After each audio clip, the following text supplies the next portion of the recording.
Halo adik-adik, kita bertemu kembali dalam ibadah sekolah minggu. Apa kabarnya hari ini? Kita berharap semuanya dalam pemeliharaan Tuhan.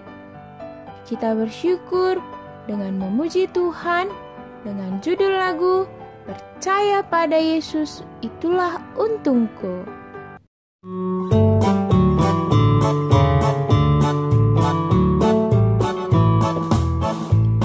Percaya pada Yesus itulah untungku, Dia hiburkan hati yang susah. Percaya pada Yesus itulah untungku, hidup senang selamanya.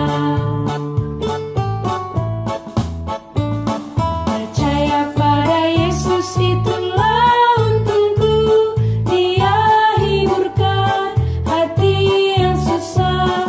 Percaya pada Yesus itulah untungku, hidup senang selamanya.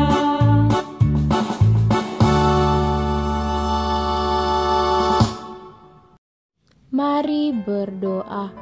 Tuhan Yesus yang baik, kami bersyukur hari ini kami akan beribadah kepada Tuhan dalam ibadah sekolah minggu. Tolonglah kami supaya kami dapat mengerti firman-Mu. Dalam nama Tuhan Yesus, kami bersyukur dan berdoa. Amin. Adik-adik, minggu lalu kita sudah belajar tentang raja yang ketiga, yaitu Raja Salomo. Raja Salomo memiliki hikmat yang sangat hebat yang berasal dari Tuhan. Setelah Raja Salomo mati, kerajaan Israel terpecah menjadi dua kerajaan. Pada masa itu, raja-raja yang memerintah kerajaan itu tidak melakukan hal-hal yang disukai Tuhan. Mereka melakukan apa yang jahat di mata Tuhan. Adik-adik, pada masa pemerintahan Raja Ahab, yang adalah raja yang menyembah Allah-Allah lain, yang membuat Allah sangat marah. Allah mengirim seorang nabi yang bernama Nabi Elia. Ia adalah seorang nabi yang menentang perbuatan yang menyembah Allah-Allah lain. Sebelum Nabi Elia bertemu dengan Raja Ahab, ada perbuatan besar Allah yang mau disampaikan kepada kita melalui kisah Nabi Elia. Yang pertama adalah Nabi Elia berkata bahwa demi kuasa Tuhan tidak akan ada embun atau hujan pada tahun-tahun yang akan datang. Hujan akan turun kalau Elia menyuruhnya turun. Lalu, tidak ada lagi makanan dan minum-minuman Elia, tapi Tuhan mendatangkan burung gagak, membawa roti dan daging kepadanya, dan pindah ke dekat sungai Kerit untuk ia dapat minum. Yang kedua adalah Sungai Kerit. Itu pun kering karena sudah tidak turun hujan. Setelah sampai di sana, Nabi Elia bertemu dengan seorang janda. Nabi Elia meminta minum dan roti kepada perempuan itu. Tetapi perempuan itu menjawab bahwa dia hanya mempunyai segenggam roti dan sedikit minyak. Dan setelah itu habis, mereka pun akan mati kelaparan. Wah, Kasihan ya adik-adik, ada kelaparan di negeri mereka. Nabi Elia berkata kepada janda itu, "Jangan takut, jangan khawatir, masaklah untukku dan antarlah kepadaku. Dan setelah itu, masaklah untukmu dan anakmu." Karena firman Tuhan, tepung itu tidak akan pernah habis, dan minyak itu pun tidak akan pernah kosong.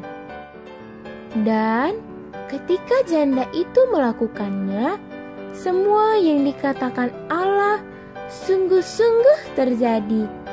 Sampai beberapa hari, makanan mereka tetap tersedia. Allah yang hebat, bukan?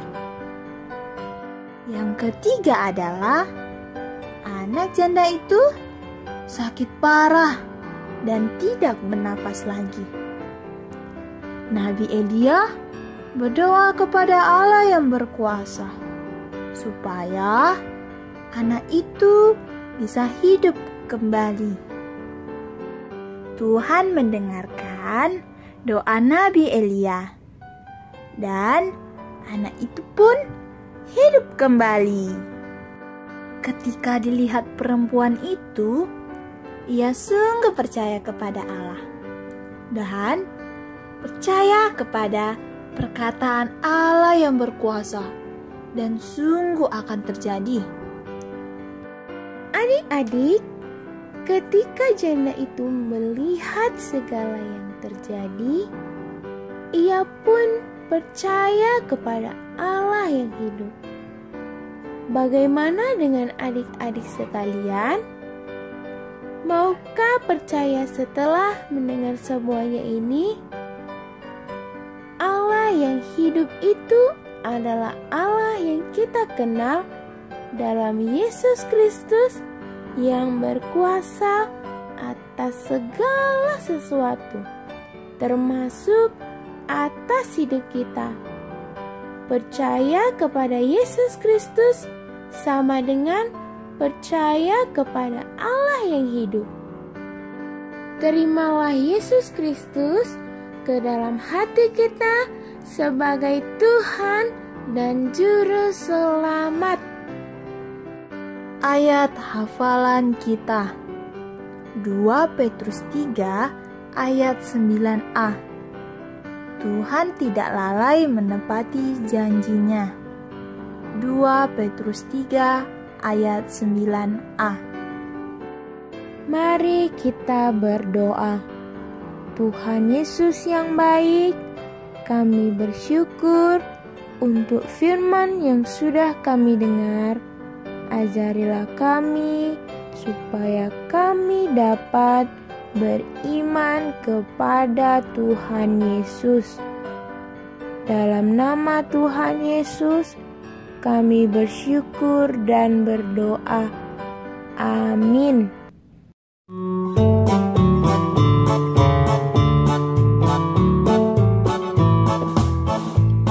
Percaya